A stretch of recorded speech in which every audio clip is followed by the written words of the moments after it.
Welcome to our next installment in the En El Centro video series, in which we interview various Hispanic and Latinx students, staff, and faculty at Virginia Tech. My name is Daniel Rico, and I am one of the student assistants for the El Centro Cultural Community Center, and I'm here with Dr. Dominique Polanco, a research associate to the Department of Religion and Culture. Welcome to our video series. Thank you for joining us. Thank you. Thanks for having me. Well, we plan on keeping this interview under 30 minutes, so let's go ahead and get started. So our first question is, can you introduce us in the way that you would like to be introduced? Sure. So I'm Dr. Dominique Polanco. That's about it. I don't have any fun nicknames or anything No fun nicknames? that I go by. No. Alrighty. How long have you been at Virginia Tech so far? I'm trying to remember. I think 2019. So about a year and a half. It's almost 2 years in spring. At least 2 years in spring. Great. And how do you like it here so far? What kind of made you decide to pursue Virginia Tech?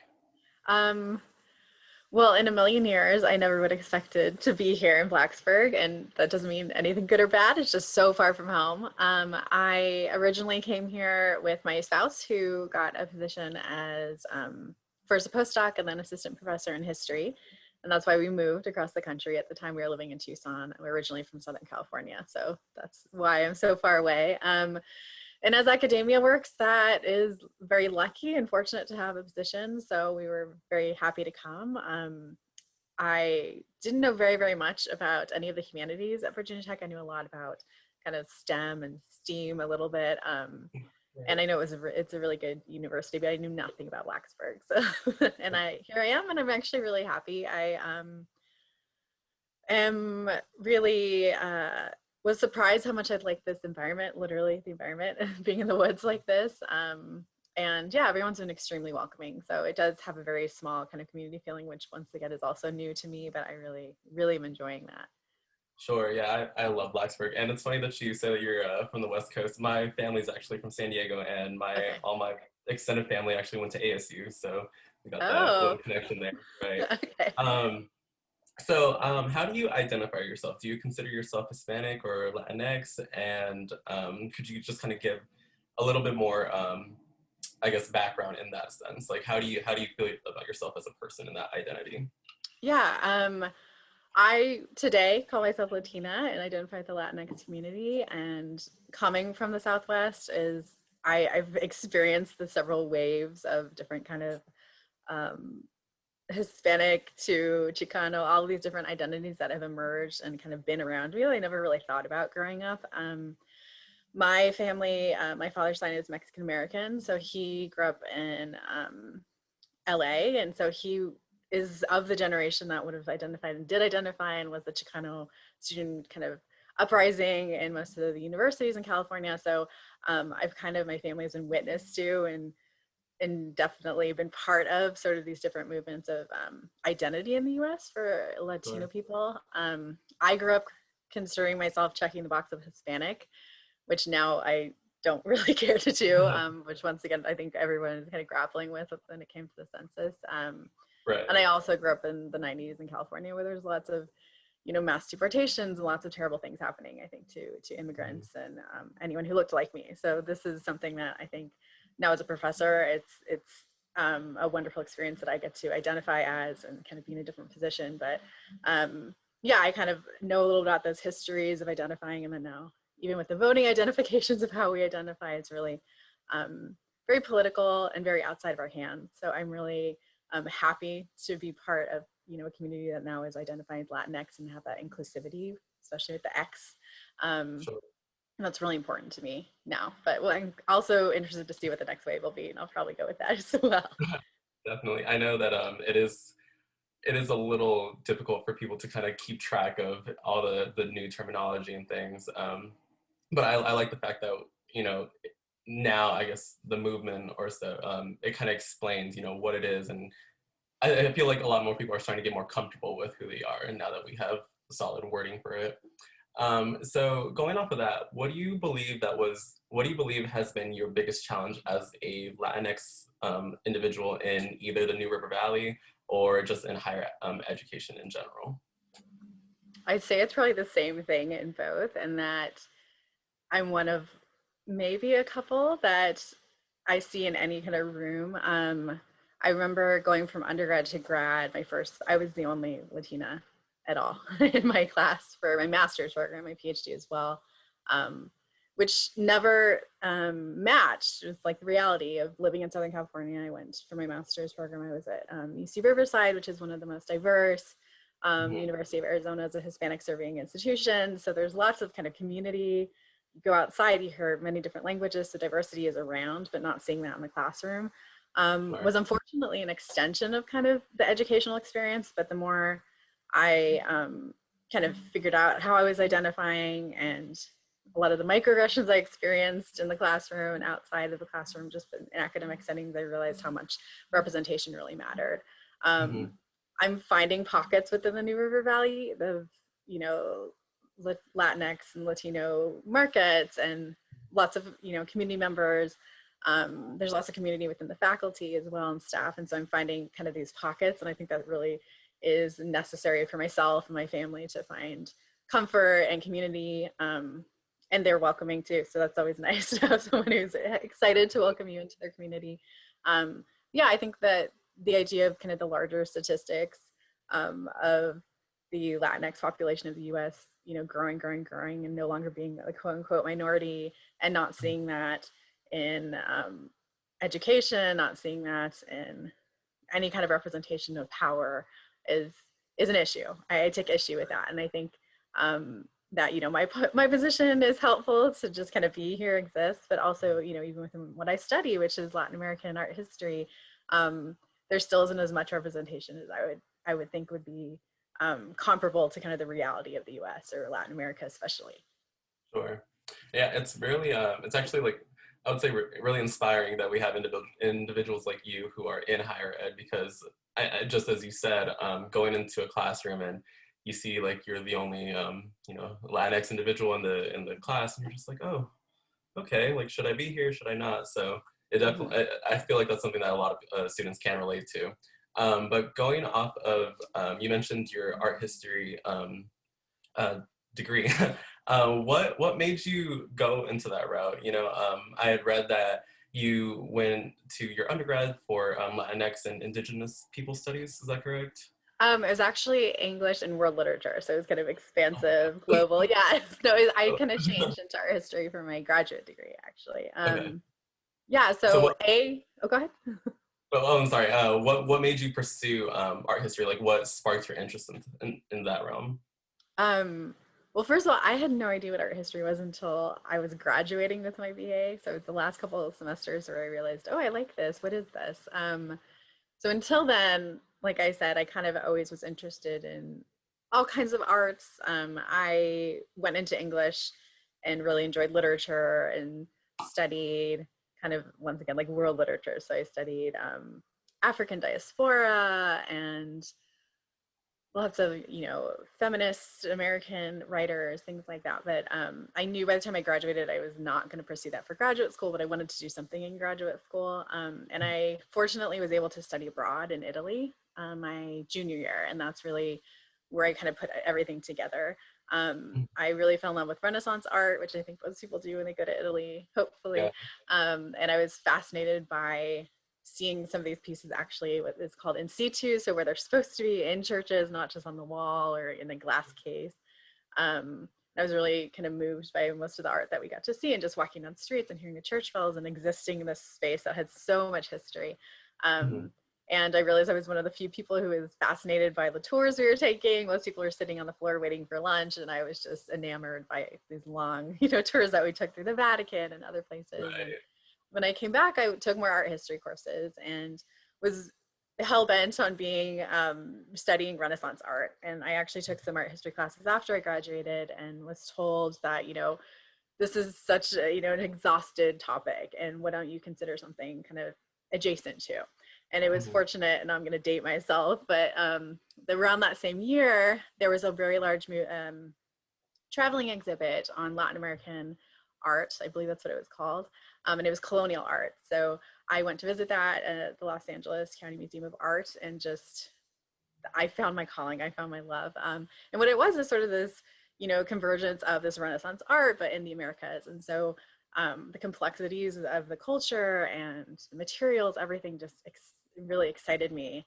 And I was able to find some faculty and take other classes and read as much as I could, and kind of threw together a paper of what I thought art history would look like in this field for my applications. And yeah, I mean, I was lucky once again to live where I was, because there were so many exhibits and so many collections of that specific kind of field of Latin American art and colonial art within, you know, driving range of where I lived. So I was really happy to do that. I volunteered at museums, and all of that kind of just followed. But yeah, I kind of went into grad school not really knowing what I was doing. And I think that first of all, it always needs to be said that most people don't really know what they're doing until they get there, and then a little bit after. But I did, thank God, was on the right path. So it worked out.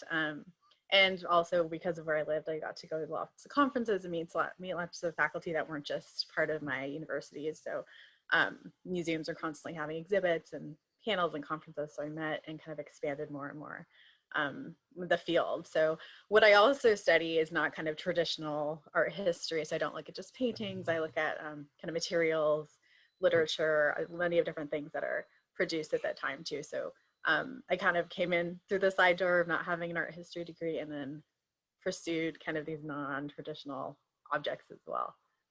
Sure. And you mentioned like manuscripts and, you know, other documents that you've done your research on. How did, I'm trying to see how the word is. How do you what prompted the interest in, you know, art, painted manuscripts? I guess if that's the right terminology or way to explain it. What sparked you, you know, aside from like the Renaissance paintings and things like that, what made you want to learn more about the records and the record keeping and manuscripts part of, I guess, a literature history? I guess now some of it was the literature, also just, you know, the idea of writing. But when I first saw some of the manuscripts that were created, and I have, that's my background, is one of the many that still exist, that were produced in the colonial period and even before. I see manuscripts as one of very few but very rich examples of when Indigenous people actually are showing a little bit of their own agency. And so even by writing with their own hand, especially in central Mexico, where their language was translated into a Latin phonic kind of system that we have today. But by being able to use their own voice in any capacity, even if it is just mixing pigments to be painted, Right. that's kind of one of many ways that we can kind of get to the idea of how Indigenous people participated in the colonial period, but also how they shaped their colonial experience and culture. And I think that that's really my biggest interest in the colonial period, is how Indigenous people existed and how they participated and how they shaped and had agency too. And so just the idea of the book is so rich and important to the Western culture and us today. You know, now it's on the phone that we read ideas, but, you know, this idea of a book, a piece of paper that can be transported across the world Right. and end up in a chest somewhere in China, you know, these ideas of portability is really, really fascinating to me.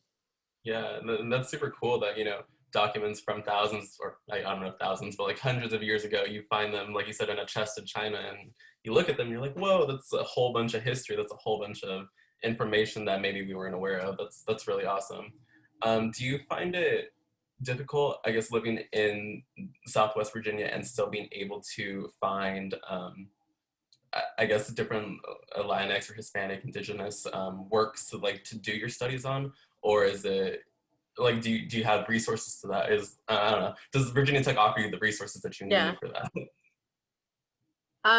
They do. I mean, the library staff is amazing. So if I need anything, they call it, they find it, they buy it for me.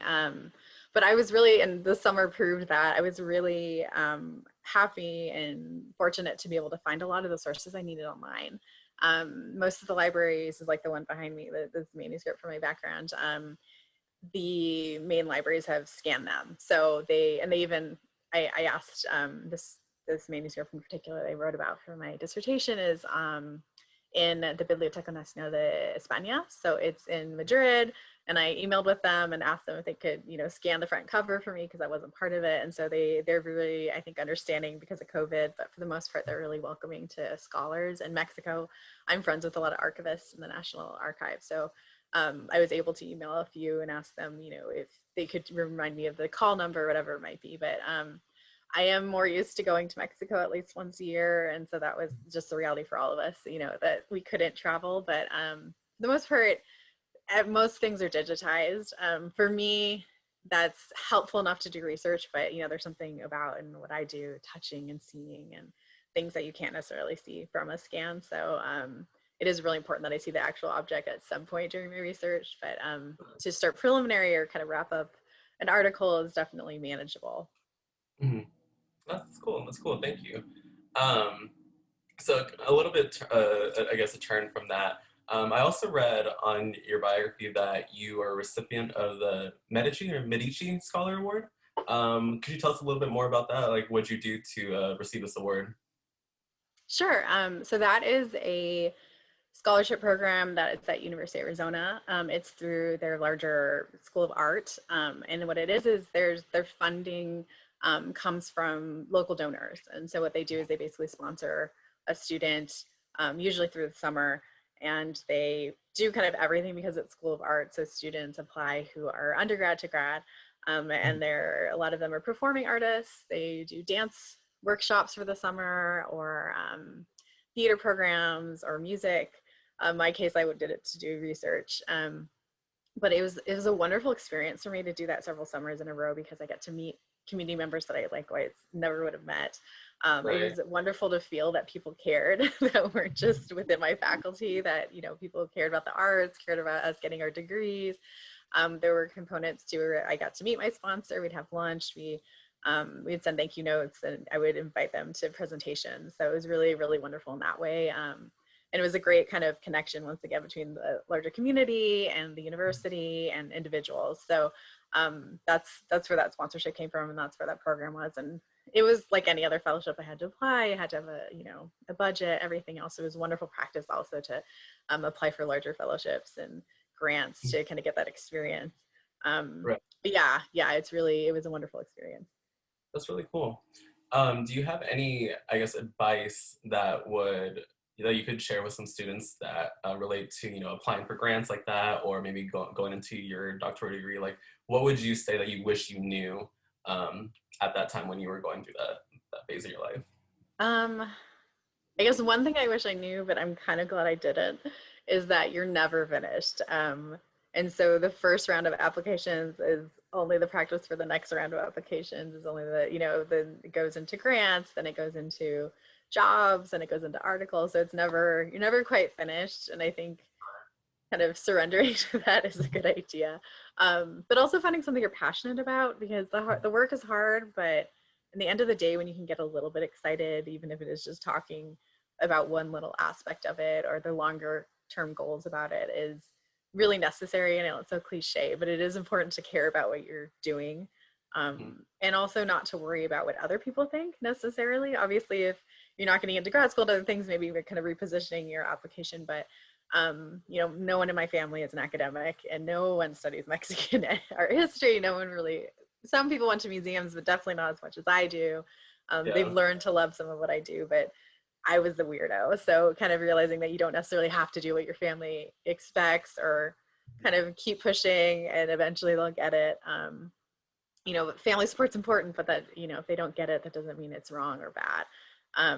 That was kind of, once again, the idea of building community. I kind of found community of people who get and are interested in support within my really tiny academic field. So, eventually that comes, but don't give up. And it's supposed to be hard too. I think I wish I had known how many people get, rejections compared to how many successes they get. And it's not until you get to a certain level that people are more honest about that. But the imposter Mhm. syndrome is reality too. So just, kind of being honest and taking it personally, because it is personal, it's your work, but it's not really a reflection of you when you don't kind of get what you've applied for, is really Sure. what I wish I had heard really early on.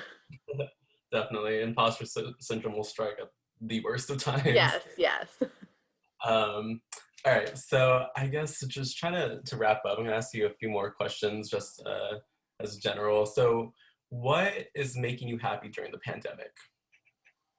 What's making me happy? My coffee maker. I splurged last year and got myself an espresso maker, which I is love so those. unnecessary, but that's something I look forward to every day. just to get my life started, really. The smell of it, I think any coffee lover or tea lover can relate. My daughter, she's a toddler, and she is keeping me grounded in every way because she's very vocal. So kind of when I start getting in my head about all of the things I have to do, it's been really nice to kind of, have them scream at me and show me a dance. So that's been really good for balance, I think. And just, yeah, that's good. That's a lot of it. And my family, we've been really, really fortunate to be academic so that we can work from home, and, it can get hard, but having kind of that emotional support and take a deep breath with people who care about you in the same space has been really helpful. Especially being so far away from the rest of my family, it's been really helpful. Definitely, definitely. That's great. And what is your favorite food? And do you have a favorite like go-to restaurant or anything in the New River Valley? Okay, so my food, that is very hard because I love food. And anyone who knows anything about Latin American anything knows that food's like life. So if I had to boil it down, I'd say tacos, like writ large. From Central Mexico City, which is where I do my research. That's my second home at this point. Tacos al pastor, which is just next level. Yeah, if you've had it, exactly, from the They're so good. tofu, it's, yeah, you'll cry, right? So yeah, and there's nothing that compares. So those are probably my favorite. And just, the handmade salsas that will, make your nose and eyes water, because they're so spicy but so good. That's probably like what I miss the most, from being so far away from Mexico. Here, I really like Lucy Monroe's, which is it's close to our home, but I had passed it for so long, and it's kind of like pan Middle Eastern food. It's really, really good food, and it's owned by a wonderful little family, so I've gotten to know them a little bit too. So that's been when we do go out, which is very infrequent. We usually go there. I'm trying to think. There's lots of different kind of fast food and restaurants that I've never been familiar with until living out here. So things that I wouldn't necessarily say are my favorite, but like Cookout's interesting. The milkshakes are fun, that kind of stuff. It's a good kind of comfort experience. And where else? I really like Hell Bagel. So kind of these little local places. Yeah, yeah, Really yeah. It is really good. It's kind of, it's fun. It has a California feel to me too. So good. Love California. Okay, last question. What kind of music do you listen to, and do you have any recommendations for any of us? what kind of music? I listen to a lot of stuff. So I really like reggaeton, which makes me probably seem like old and young at the same time. Kind of cheesy stuff like J Balvin, and really pop stuff. I kind of just click on reggaeton 2020, whatever is the list for Spotify. I'm also very cheesy in that I've started listening to holiday music a little early, so that's kind of my instrumental background for work. Recommendations. I can't really think of anything in particular because I kind of like listens to random playlists, but lots of cumbia. Selena's been on repeat in our house because my daughter my daughter just discovered her, and we are not sad about it. So lots of Selena, her greatest hits. Yeah, so that's just keeps me happy. Song is a great Yeah. hit. Well, thank you very much, Dr. Polanco. It was really nice talking to you. Thank you for giving us some insight into your life, into your academic works, as well as getting to know you a little bit better. This is really helpful for us. And yeah, we just, on behalf of El Centro, we really want to say thank you. And we hope to see you soon on another El Centro event. You're really much appreciated. Thank you. Thank you. Yeah.